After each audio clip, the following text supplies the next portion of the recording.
Questions before we start. Well, morale seems like an all-time low today. All-time low in class students. Regarding homework 8, I think I'm going to put parts of homework 8 to homework 9. So, and that's not due Thursday, it's due on Sunday as of right now. Because of our scenario yesterday, I'm trying to think of a solution of what to do with the midterm when I think I have a solution that is a win-win for both of us. And but that requires me pushing homework 8 back. So homework 9 is going to be a little bit heavier, but I think it's worth the sacrifice. I'm not going to say what it is because I want the online students to finish taking their exam first, but then once they're done, this will apply both to online and also in-class students as well. So if you don't want to do homework 8, and I mean, it's not like you can do it until I finish this material. I wouldn't really worry about doing homework 8. I'll probably push that back to homework 9 instead. I don't want to make it official yet until I've for sure am okay with this decision. But for now, don't do homework 8. If you want to do it, it'll help you because it's going to be on homework 9 instead. That's what I'm thinking of. Probably shouldn't say that out loud, but okay. So the fact that I said that makes it more likely that'll happen. So on chapter 10, we're talking about Bode plots, and one thing about Bode plots when we deal with linear systems, and I was when I was applying to an internship yesterday, they actually asked me this question. So this is why I should pay attention to this class. And actually, in an interview I had last week, they asked me what a PID controller was, what it did, what the PD and PI components were, and what it meant. So pay attention. Um, second question was, do linear systems change the frequency? Like, can it change a frequency? And anyone want to guess? Actually, see if your online people are also welcome to chime in.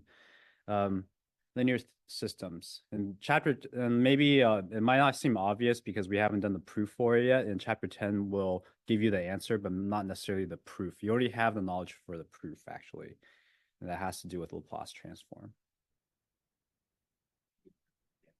No, just let's say we have a fixed linear system. Let's say a first order system or even a second order system. And I have a signed input. Will that output frequency change? No, right. That's correct. Why? You don't have to know that answer. We're going to cover with this here. So basically with all linear systems, your frequency will not change. Like if I have an input frequency, my output frequency is going to be the same. Now, if your second order system has oscillation and I put a different frequency of oscillation into it, the output will also have that system's oscillation or that system's frequency plus the input frequency as well. So it's going to be a sum of two frequencies now. So it doesn't change the input frequency, even though the system itself might have a different oscillation. As a little demo of like what Bode plot does, I just have a mass hanging on this little stretchy band. So think of a mass spring system, no damping. And the idea of Bode plots, I hope online people can see this, is like if I were to stop screen sharing so you can see what I'm holding.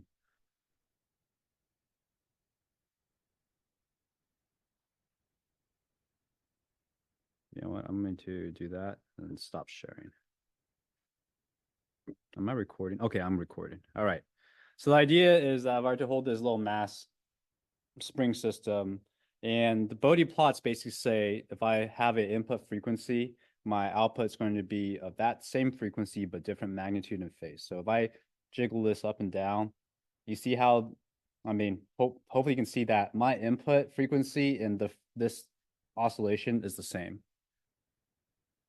It's just out of phase right now because my phase and that's what Bode plot is. So we can plot that and you can see that my oscillation and my magnitude is going to be different from this system's output magnitude and phase. Now, if I shake this really fast like this, you see how it moves a lot less now. So it's still oscillating roughly at that same frequency, but it's a lot smaller magnitude.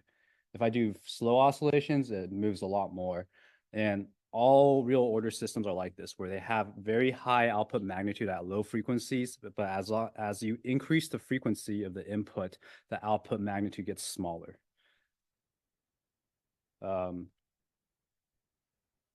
Yeah, so that's like, so Bode plots will show us this relationship of output magnitude relative to the input and the phase of it relative to the input, but the frequency remains the same. And that's true for all linear systems, linear time invariant systems. Now, nonlinear systems can change the frequency, but that is not going to be covered in this class.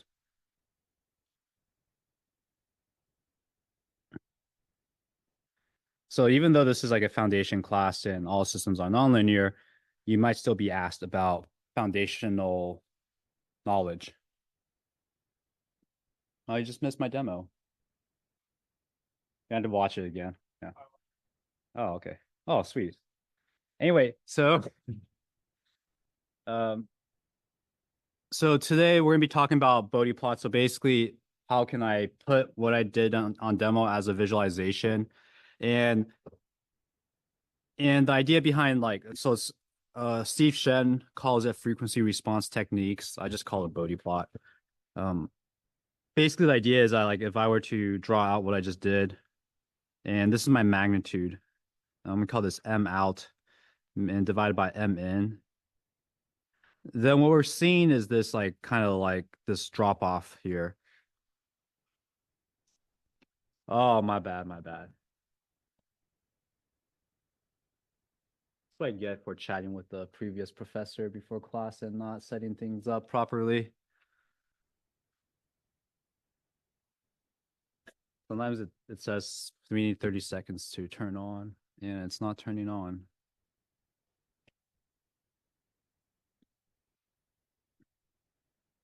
Let's try that again.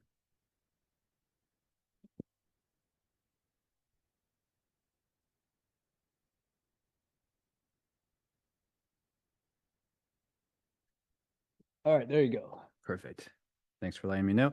So basically what I drew here is this magnitude out over magnitude in plot. And so basically it's my input magnitude, my output magnitude, and on the x-axis it's my frequency. And as you saw, when I increase my frequency, we have a drop off.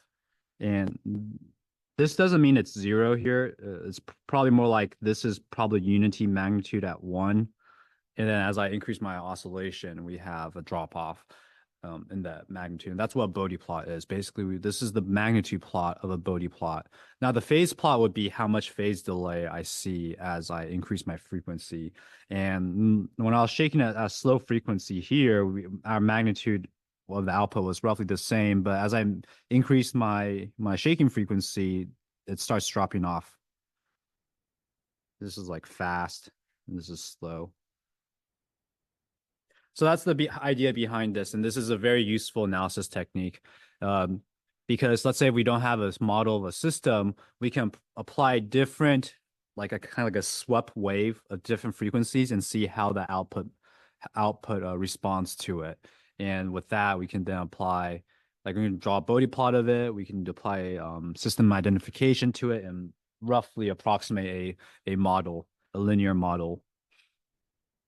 So then we talked about what Bode plots are, like why it's useful, and literally because it can be an interview question. So then I started the definitions, or talked about an introduction. Then this is the definition of a magnitude in at some sign and a magnitude out at some sign with a phase shift. And then we talked about this in Routh-Locus, how we can represent zeros and poles as phasors. And this is just a review of that. And then the phase response is the difference between the phase angles of the output and input signals. Notice that this phase shift is dependent on the frequency you're at. So usually well, actually, I don't want to make a general statement, but yeah, just make sure that this value, this phase shift will differ at each frequency. Same with this magnitude. And that's what we're trying to determine. And then finally, we talked about the generalized system. So we have an input magnitude at some sine wave, then the output magnitude is going to be at a different sine wave. Now, this plot you're seeing is, or this relationship is excluding all transient behavior. So because I talked about if I were to vibrate something at some frequency, there might be other vibrations due to that being a second order system that's underdamped. Well, uh, this here is excluding that transient behavior, assuming that that other frequency is going to decay and go to zero. So we're only left with input and output are going to be I guess the steady state response. There's no steady state value, but that's the only thing that's going to be responding, or that's going to be the only component left as time goes to infinity. So this is a generic expression that holds true for stable LTI systems. So using this expression, we can plot the magnitude and phase as a function of frequency, and this is useful in helping us determine the system has ranges of frequencies that amplifies or attenuates the input. So we're trying to figure out if there's attenuation or which is below one. Like if it's attenuation, that means the output magnitude is smaller than one, or smaller. The output magnitude is smaller than the input. If the amplifies, then we're getting output magnitude is larger than the input, and that can occur with resonance. And you figure out where I am on my notes. So then in MATLAB, okay, so in MATLAB, we use the plot Bode, and same with Python. And you can get a Bode plot of your system. The textbook defines it as 20 log base 10 versus frequency. One actually thing that I should probably update in future notes. I've also seen, so they use 20 log base 10 as a definition, but I've also seen 10 log base 10 as the definition, and both of these are in decibels. The only difference is that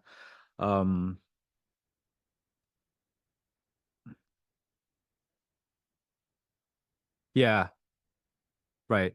It'll be a square relationship because it's a log base 10.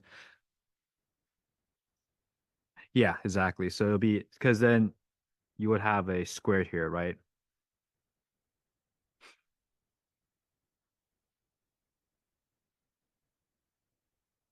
Yeah, that makes more sense. Because now if we want to get one half, because usually they use this metric because they say, oh, if we want half the power, then this is going to be at minus 3 decibels.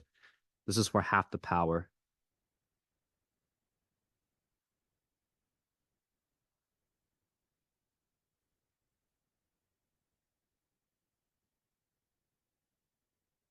But in this textbook, we're going to stick with this definition.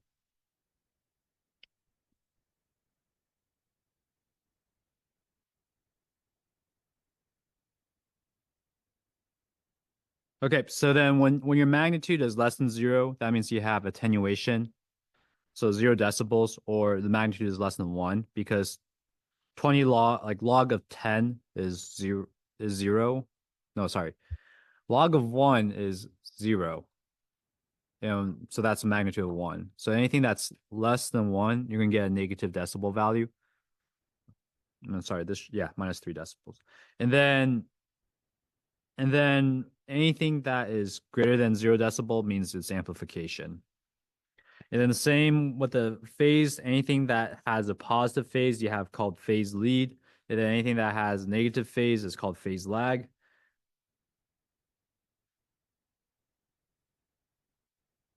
Um, that's where the word lead and lag compensators come from. By having a zero closer to the origin than to the pole, you have a lead compensator. You're gonna have a phase lead.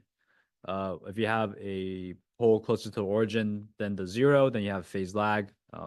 And we can show that later on the Bode plots on why it's called that. So then now we started the example in class on Wednesday on drawing the Bode plot of g of s is equal to s plus a, and we assume s is positive. I asked the question, how will it differ when A is negative? And we'll look at both cases now. So basically, the magnitude plot is just the square root of the imaginary squared plus the real part squared, and you take the square root of that.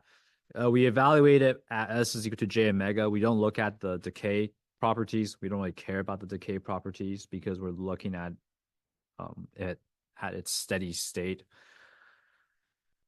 We are going to only evaluate for frequency greater than 0 because we don't have a negative frequency. That's also why the Laplace transform is defined from 0 to infinity instead of from minus infinity to infinity for the Fourier transform. We only look at cases of going 0 to infinity. Where's my example? Found it. All right. So this is the definition of magnitude and phase. And we're going to look at three criteria, like three areas. One is when your frequency is going to be a lot smaller than A. So let's look at that first.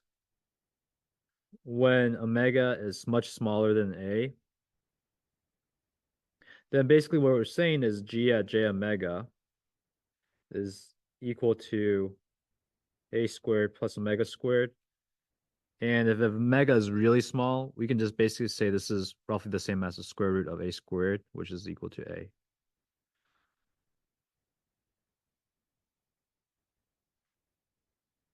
And if we evaluate the angle, arctan of omega over A, when omega is very, very small, A is really, really large. This is the same as saying arctan of 0, which is 0 degrees.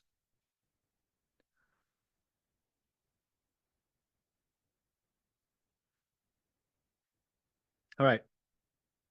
Second point is when omega is equal to A, then we get G J omega is equal to square root of A squared plus A squared, which is equal to A root 2.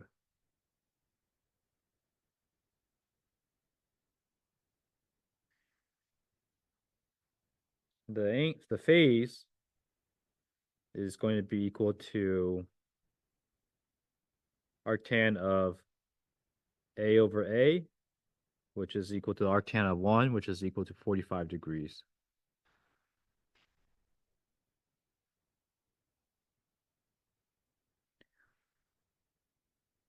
And when A is much larger than omega, I did that already. When omega is much larger than A, then the magnitude of G of J omega is roughly going to be equal to the square root of omega squared, which is equal to omega.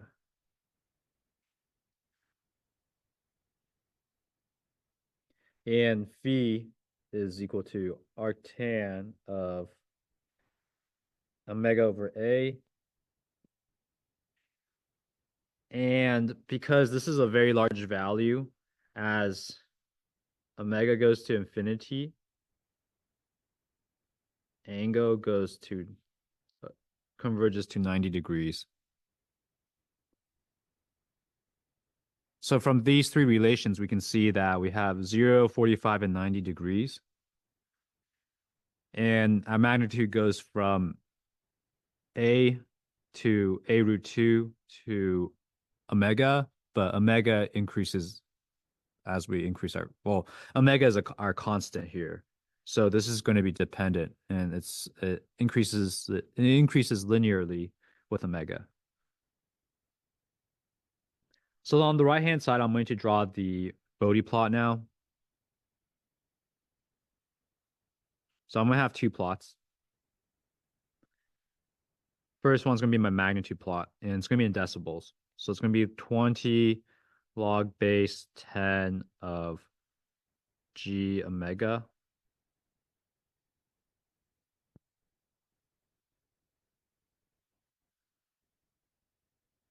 On my X scale, I'm going to have omega. And here we're going to use the log scale, where let me denote our points. This is going to be 0.1a. Then I'm going to use a different color for this one. This is going to be A. And this is going to be 10a.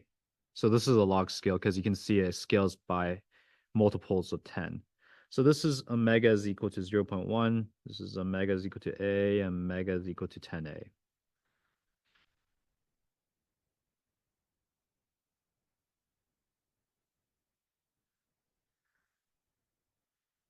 All right, so then now we have our phase plot. We know that we're going from 0 to 90 degrees, so I'm not going to draw anything below 0 degrees. So we have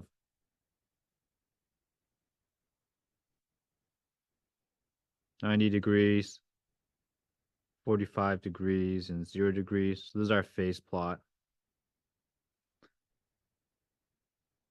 Same thing here. We have 0.1a. And actually, a more common way if you've seen the log scale, it's going to be 10 to the minus 1a.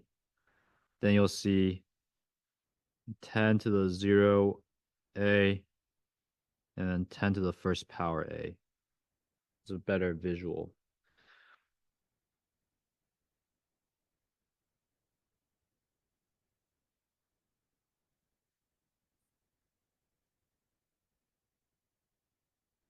Okay.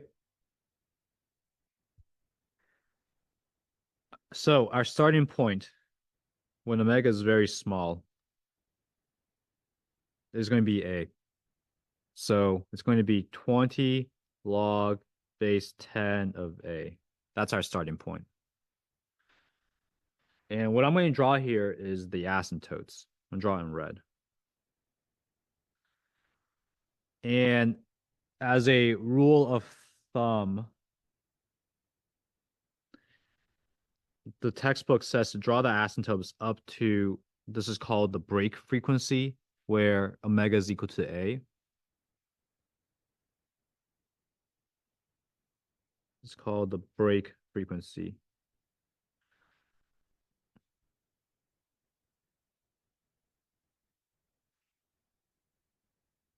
Then at the break frequency, you can see that omega increases, or the magnitude increases proportionally to omega, like that. So these are the asymptotes. They're not the actual lines. This is the asymptote.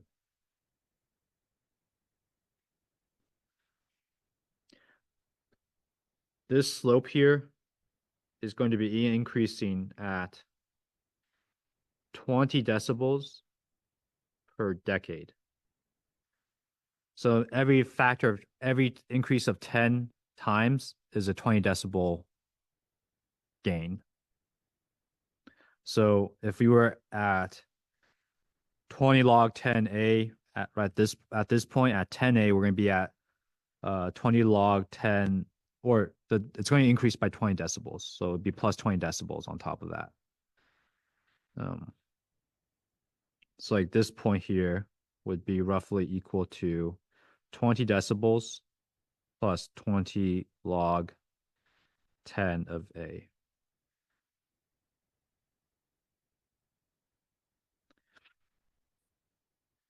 Okay, so the actual plot is going to look something like this, where we start at the asymptote, but then as the frequency increases, so does our magnitude increase.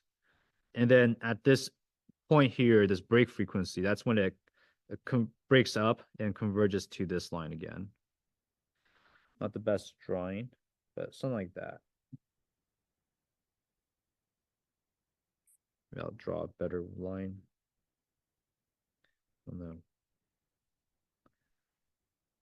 Maybe look something more like this.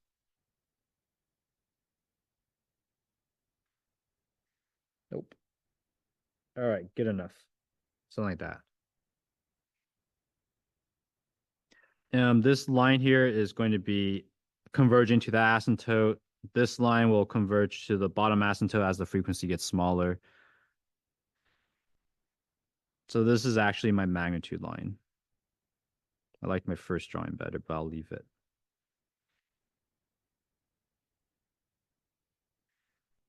Okay. For my phase, I'm gonna draw the asymptotes again. You start at 0 degrees, and then at 10 times before the break frequency, we actually have an increase in phase from 0 to 45 degrees. And then from 45 degrees, we go to 90 degrees. So we keep increasing until we hit 90 degrees. Then we flatten out like that. And this slope here has a slope of 45 degrees per decade. And the phase is going to look something like this, where it goes under, crosses over the middle, then goes over and converges to 90 degrees as frequency goes to infinity. And that's the phase. So this occurs at 45 degrees. So that's it. That's the Bode plot. So this system here is a phase lead system. And in this system, if A is greater than 1, it's always going to be amplification.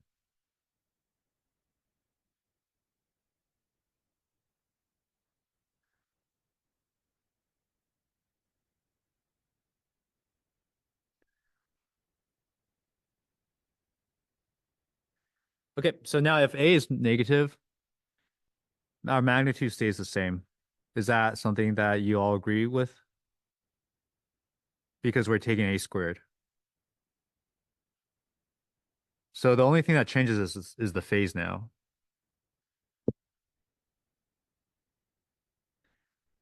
So for negative A,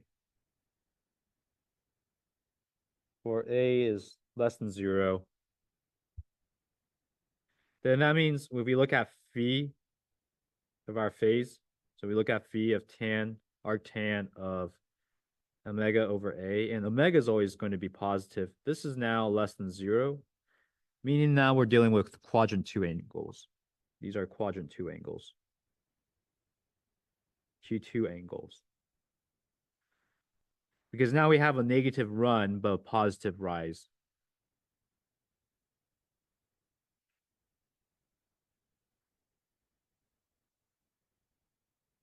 This is A. And we now have omega. And you can see that our angle is going to be negative.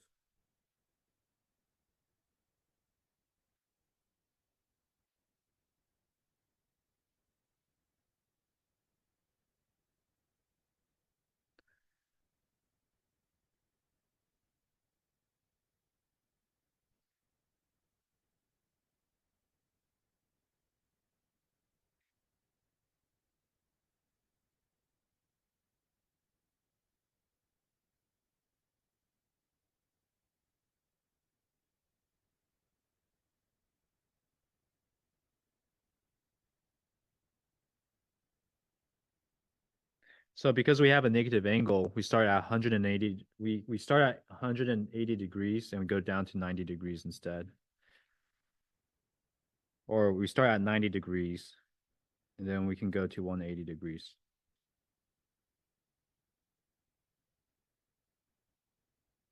I think it's 180 degrees. Then we go down to 90 degrees. Does that make sense? As omega increases. Yeah. So because as omega is very small, this line is down here. And as we increase omega, as omega goes up, our angle goes closer to 90 degrees. As the omega goes down, we approach 180 degrees. So this is omega going up.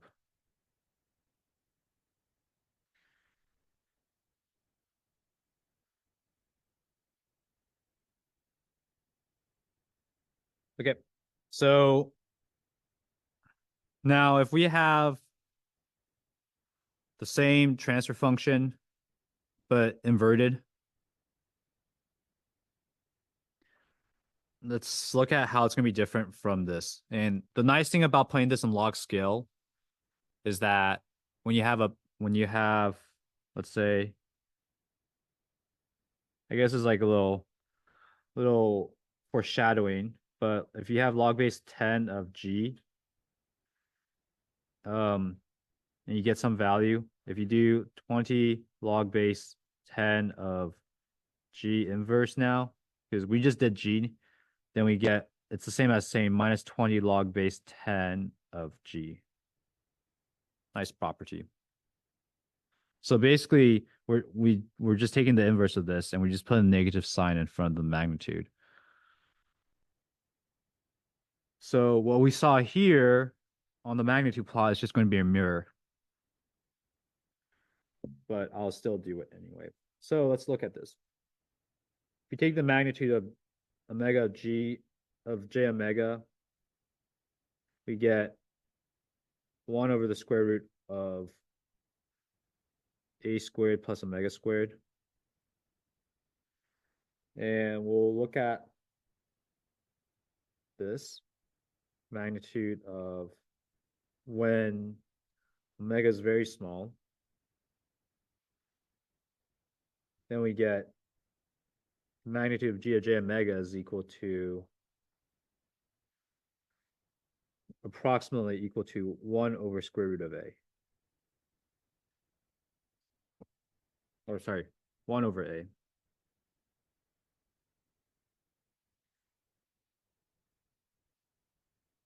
Angle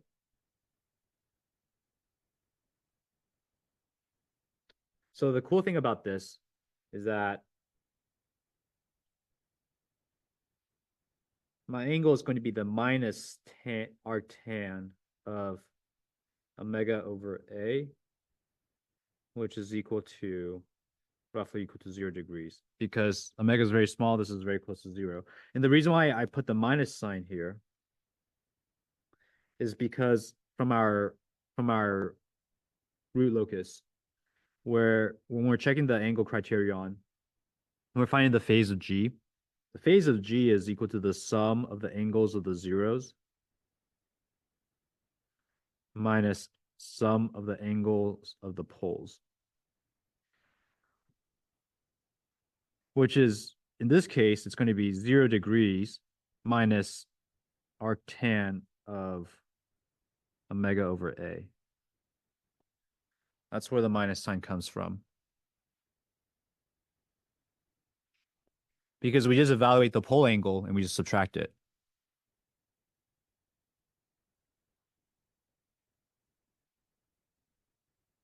So in this case, G of J omega is equal to minus tan arctan of omega over A, which is a useful property. So then when we go through the same things and we say, okay, when omega is equal to A, then we get the magnitude of G of J omega is equal to 1 over A root 2. Phase is just going to be minus 45 degrees now.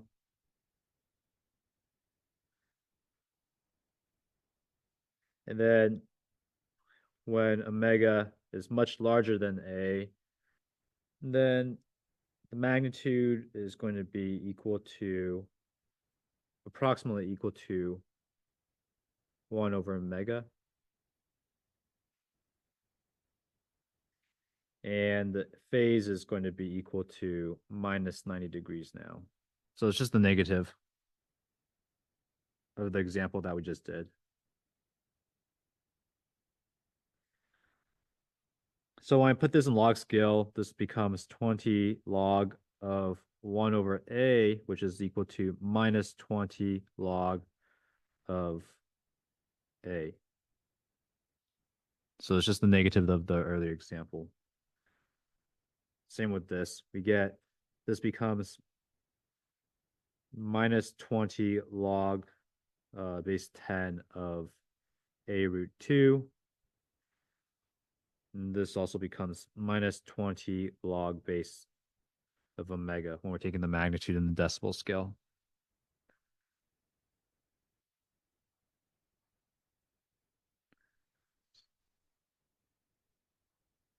So I'm going to draw out my Bode plot. I have omega. I have 20 log base 10 of G. 0.1 A, and 10A. Shall need to break that habit.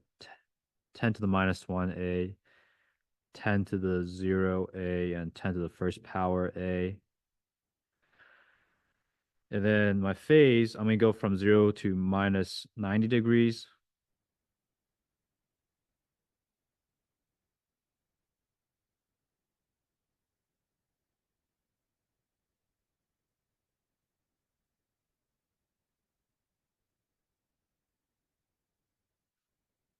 So 0 degrees, minus 45, and minus 90 degrees. All right. I'm going to draw the asymptotes in red. So my starting point is going to be minus 20 log base 10 of A. And then it's going to be a flat line until I hit the inflection point or the breakaway point. Then at A, we're decreasing at now a rate of minus 20 decibels per decade. Put it on top.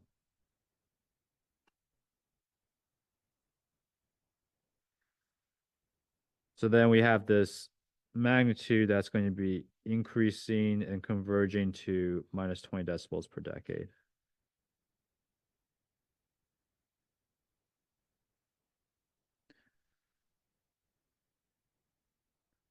All right. For the phase, I'm at 0 degrees and at 10 times below the breakaway point, or the, what do you call it? Break frequency. We start decreasing at minus 45 degrees per decade for 2 decades. Once we hit minus 90, there's no more phase change. And then there you go. And we're at not minus 90. And the phase magnitude is going to look something like this. We start at 0 and then converge to that value. Just 45 degrees. And so this slope is at minus 45 degrees per decade.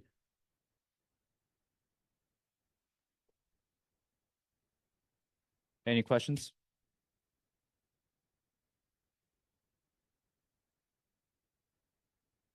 So essentially the zero plotting a 0 versus a pole Bode plot, you just see a mirror image because we're using the log scale for the magnitude, and for the phase where it's flipped on the real axis.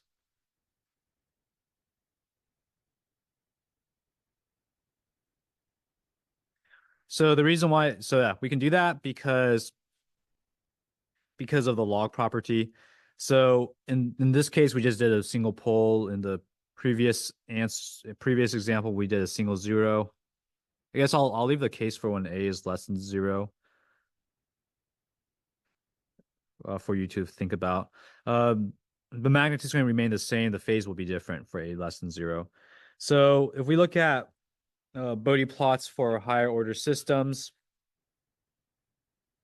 how will we approach that? Well, the first thing is if you can factorize it, all of these higher order systems can be factorized into first and second order expressions.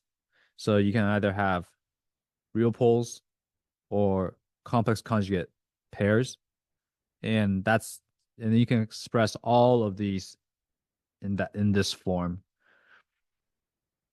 So then this factorized form allows us to identify the breakaway frequencies. So each pole is a breakaway frequency. So Omega is equal to P1 is one break frequency. This is a break frequency. But omega is equal to P to the I for I is equal to 1 all the way to N. Same with omega is equal to ZK for K is equal to 1 all the way to M. These are all the break frequencies. So we have multiple break frequencies in this system here. In this example, we just have one. And the reason why we like to use the factorized form is because we can take advantage of the log properties, where if you have log xy, you can, it's the same as saying log 10x plus log 10y. And if you have division x of log of x divided by y, it's the same as saying log base 10 minus log base 10y.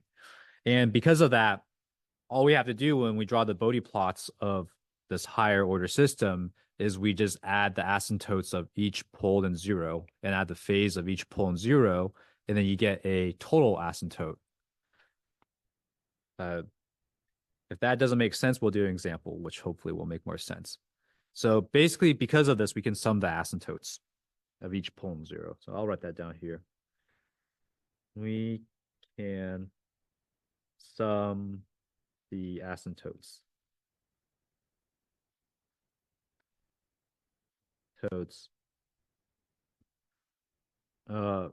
from the poles and zeros.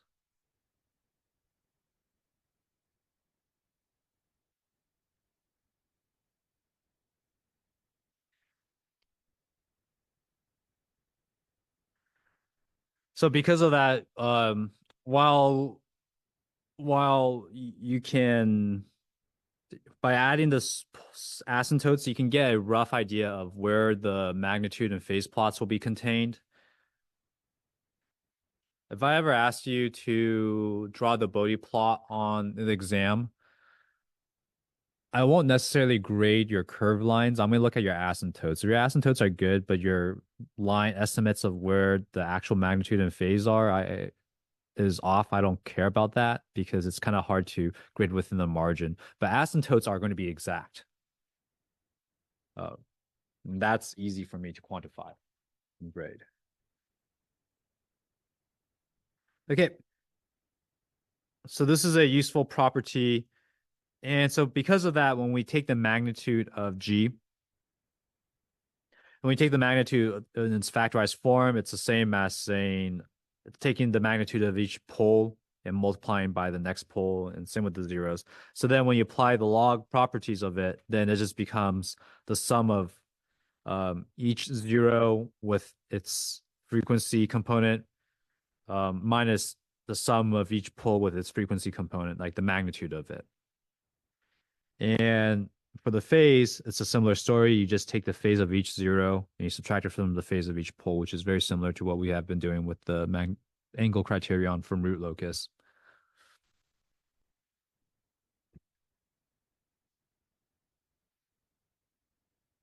So I created this table here because the textbook doesn't really summarize how to draw it depending on your zeros and your poles. So the way so actually I created this when I was a TA for undergrad and for undergrad class. And basically the way you read this table, and I guess I'll demo it next class, is basically these are going to, there's a specific scenario where when your poles and zeros are at the origin, then you draw the Bode plot slightly different from when you have poles and zeros that are non-zero. So the way you read this chart is you're like, okay, do I have a zero? Okay. And then you look at the location. So is that the origin? So then I'll tell you the change in magnitude per decade and the initial phase, which is 90 degrees, and the change in phase per decade. In this case, for zeros at the origin, there's no change in phase. It starts at 90 degrees and stays there. For poles at the origin, the magnitude decreases by a magnitude of minus 20 decibels per decade, starts at minus 90 degrees, does not change. So that's how you read my plot. You read it from left to right. I'll show you an example. Like we can plot this out later, but I'll show you the next table. So the way I read it is I have a zero, then location, it's either a positive or negative zero.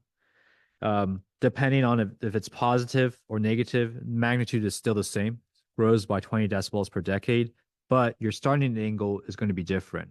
It's going to be 180 degrees for the positive 0 and starts at 0 degrees for negative 0. And you only change by 45 degrees per decade. So by minus 45 degrees per decade or positive 45 degrees per decade, depending on the location of the 0. And note that your phase change only occurs by 90 degrees. So let's say we have a positive 0, we start at 180 degrees. Its phase changes by minus 45 degrees per decade for 2 decades, and it stops changing at 90 degrees because the total changes allowed is only 90 degrees. So that's how you read this plot for poles and zeros. These are only for real poles and zeros. So note here, real poles and zeros. We have a special case for complex conjugate poles and zeros, and I'll show you how to draw that on a per case basis. It kind of follows the rules of the real poles and zeros, but we'll talk about that next class. All right. That's it for today, and we'll continue tomorrow.